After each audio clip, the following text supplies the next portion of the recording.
Hi hello ಎಲ್ರಿಗೂ ನಮಸ್ಕಾರ. ಎಲ್ಲರೂ ಹೇಗಿದ್ದೀರಾ? ಎಲ್ಲರೂ ಚೆನ್ನಾಗಿದ್ದೀರಾ ಅಂತ ಭಾವಿಸ್ತೀನಿ. ನಾನು ಈ ಹಿಂದೆ ನಮ್ಮೂರ ಜಾತ್ರೆದು ವಿಡಿಯೋ ಮಾಡಿದ್ದೆ.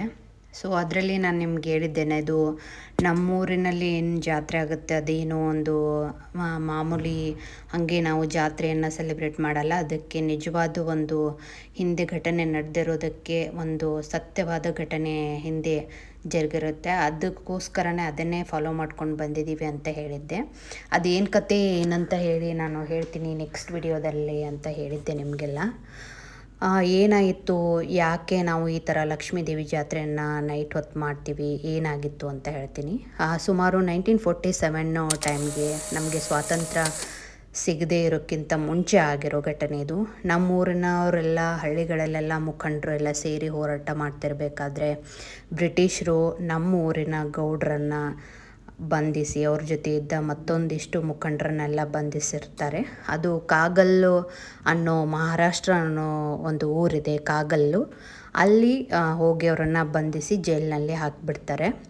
ಸೊ ಜೈಲಿನಲ್ಲಿ ಹೀಗೆ ದಿನ ಕಳೆಯುತ್ತೆ, 1 ತಿಂಗಳು 2 ತಿಂಗಳು, ಇನ್ನೇನಪ್ಪ ಮಾಡೋದು ಅಂತ ಕೂತಿರ್ತಾರೆ.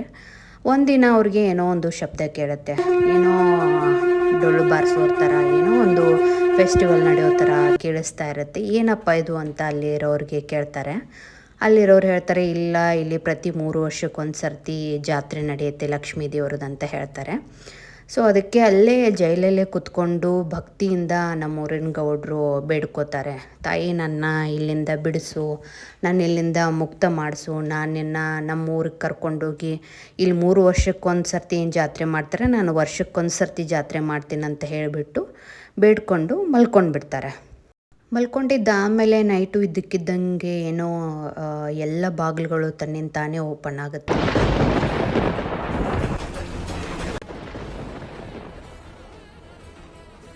ಒಂದು ದಿವ್ಯವಾದವಂಥ ಶಕ್ತಿ ಬೆಳಕು ಕಾಣಿಸುತ್ತೆ. ನೋಡಿದಾಗ ಸಾಕ್ಷಾತ್ ಲಕ್ಷ್ಮೀ ದೇವಿ ಪ್ರಸನ್ನ ಆಗಿರ್ತಾರೆ ಗೌಡ್ರಿಗೆ.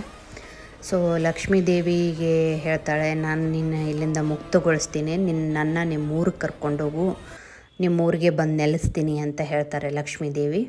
ಅದಕ್ಕೆ ಗೌಡ್ರು ಅವ್ರನ್ನ ಹೆಗಲ ಮೇಲೆ ಕೂಡಿಸ್ಕೊಂಡು ಅಲ್ಲಿಂದ ಓಡೋಕ್ಕೆ ಶುರು ಮಾಡ್ತಾರೆ. ಲಕ್ಷ್ಮೀ ದೇವಿ ಹೇಳ್ತಾಳೆ, ನೀನು ಹಿಂದೆ ತಿರುಗಿ ನೋಡುವಂಗಿಲ್ಲ, ನೀನು ಹಂಗೆ ಓಡ್ತಾನೆ ಇರಬೇಕು. ಸಪೋಸ್ ನಿನಗೆ ಹಿಂದೆ ಯಾರಾದರೂ ಇವರು ಸೈನಿಕರೆಲ್ಲ ಅಟ್ಟಿಸ್ಕೊಂಡು ಬಂದರೆ ನಾನು 3 ಹಳ್ಳುಗಳನ್ನು ಕೊಡ್ತೀನಿ ನಿನಗೆ, 3 ಕಲ್ಲು ಹಳ್ಳುಗಳನ್ನು ಕೊಡ್ತೀನಿ. ನೀನು ಅದನ್ನು ಯೂಸ್ ಮಾಡಿಕೊಂಡು ಒಗಿತಾ ಹೋದರೆ ನೀನು ಅವ್ರಿಗಿಂತ 4-5 ಕಿಲೋಮೀಟ್ರ್ ದೂರ ಇರ್ತೀಯ, ಅವ್ರು ನಿನ್ನ ಹಿಡಿಯೋಕ್ಕೆ ಸಾಧ್ಯ ಆಗಲ್ಲ ಅಂತ ಹೇಳ್ತಾರೆ. ಹಾಗೆ ಲಕ್ಷ್ಮೀ ದೇವಿನ ಎತ್ಕೊಂಡು ಹೆಗಲ ಮೇಲೆ ಕೂಡಿಸ್ಕೊಂಡು ಗೌಡ್ರಲ್ಲಿಂದ ಓಡೋಕ್ಕೆ ಶುರು ಮಾಡ್ತಾರೆ.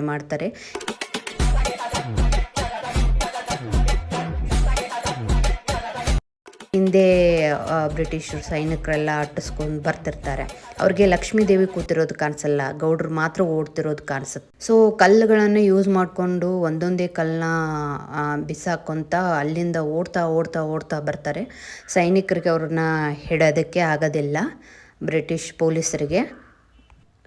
ಸೊ ಅಲ್ಲಿಂದ ತಪ್ಪಿಸ್ಕೊಂಡು ಲಕ್ಷ್ಮೀ ದೇವಿನ ಕೂಡಿಸ್ಕೊಂಡು ಬರ್ತಾರೆ. ಮಿಡಲು ಸುಸ್ತಾದಾಗ ಲಕ್ಷ್ಮೀ ದೇವಿನ ಅಲ್ಲಿ ಇಳಿಸ್ಕೊತಾನೆ ಬರ್ತಾರೆ. ಎಲ್ಲೆಲ್ಲಿ ಲಕ್ಷ್ಮೀ ದೇವಿನ ಇಳಿಸಿದ್ದಾರೆ ಅಲ್ಲಿ ಲಕ್ಷ್ಮೀ ದೇವಿಯ ಪಾದಗಳು ಮೂಡಿ ಅಲ್ಲಿ ದೇವಸ್ಥಾನ ಆಗಿದೆ ಇವತ್ತು. ಅಲ್ಲಿನೂ ಲಕ್ಷ್ಮೀ ದೇವರನ್ನು ಪೂಜಿಸ್ತಾರೆ. ಹೀಗೆ ಓಡ್ತಾ ಕನ್ಫ್ಯೂಸ್ ಆಗ್ತಾರೆ. ಒಂದು ಸರ್ತಿ ಬೇರೆ ಊರಿಗೆ ಹೋಗ್ತಾರೆ, ಒಂದು ಸರ್ತಿ ನಮ್ಮೂರು ಹತ್ರ ಇರಬೇಕಾದ್ರೇ ಬೇರೆ ಊರಿನ ಸೀಮೆ ದಾಟ್ಬಿಡ್ತಾರೆ. ಆವಾಗ ಅವ್ರಿಗೆ ಅರಿವಾಗುತ್ತೆ, ಮತ್ತು ನಾನು ಬೇರೆ ಊರು ಸೀಮೆ ದಾಟ್ಬಿಟ್ನಲ್ಲ, ಲಕ್ಷ್ಮೀನ ಇಲ್ಲಿ ಕೂಡಿಸ್ಬಿಟ್ನಲ್ಲಪ್ಪ ಅಂತ ಹೇಳಿ. ಅದಾದಮೇಲೆ ಏನು ಮಾಡ್ತಾರೆ, ಎಲ್ಲಿ ಅವ್ರನ್ನ ಲಕ್ಷ್ಮೀ ದೇವಿನ ಇಳಿಸಿರ್ತಾರೆ ಆ ಇಡೀ ಜಾಗನ ಗೌಡ್ರು ಕೊಂಡ್ಕೊಂಡು ಬಿಡ್ತಾರೆ ನಮ್ಮೂರ ಹೆಸರಿಗೆ. ಸೊ ಆ ಇಡೀ ಅಂದರೆ ಸ್ವಲ್ಪ ಹತ್ರನೇ ದೂರದಲ್ಲೇ ಇರುತ್ತೆ ನಮ್ಮೂರಿಂದ. ಆ ಇಡೀ ಜಾಗನ ನಮ್ಮ ಊರಿಗೆ ಖರೀದಿ ಕೊಂಡ್ಕೊಂಡು ಬಿಡ್ತಾರೆ.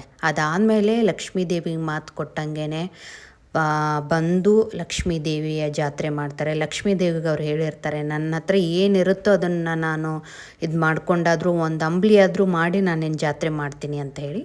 ಓಂ ಹ್ರೀಂ ಶ್ರೀಂ ಲಕ್ಷ್ಮೀಭ್ಯೋ ನಮಃ. ಅದೇ ಥರ ಹೇಳ್ದಂಗೆ ಪ್ರತಿ ವರ್ಷವೂ ನಮ್ಮೂರಲ್ಲಿ ಇವಾಗ ಗೌಡ್ರು ಆದಮೇಲೆ ಅವ್ರ ಮಕ್ಕಳು ಎಲ್ಲರೂ ನಡೆಸ್ಕೊಂಡೇ ಬಂದಿದ್ದಾರೆ. ಈ ಥರ ನಮ್ಮೂರಿನ ಕತೆ ಇದು, ನಮ್ಮೂರಿನ ಜಾತ್ರೆ ಇದು. ಜಾತ್ರೆ ಮಾತ್ರ ಅಲ್ಲ, ಒಂದು ಇತಿಹಾಸ, ನಡೆದಿರೋ ಘಟನೆ, ಅದನ್ನೇ ಪಾಲಿಸ್ಕೊಂಡು ಬಂದಿದ್ದೀವಿ.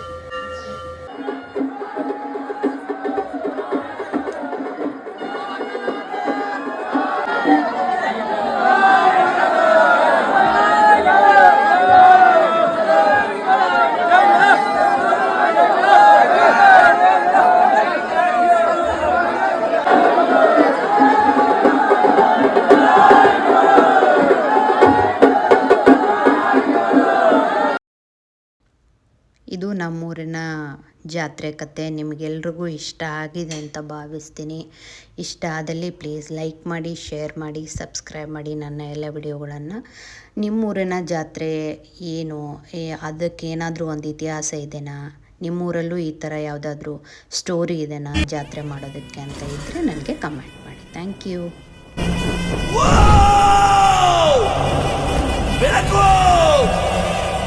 ಬೆಳಕಲ್ಲಿ ಕಣ್ಣ ಮುಂದೆ ಇರುವುದೆಲ್ಲ ಕಾಣ್ತದೆ, ಆದರೆ ಇದು ಬೆಳಕಲ್ಲ, ದರ್ಶನ.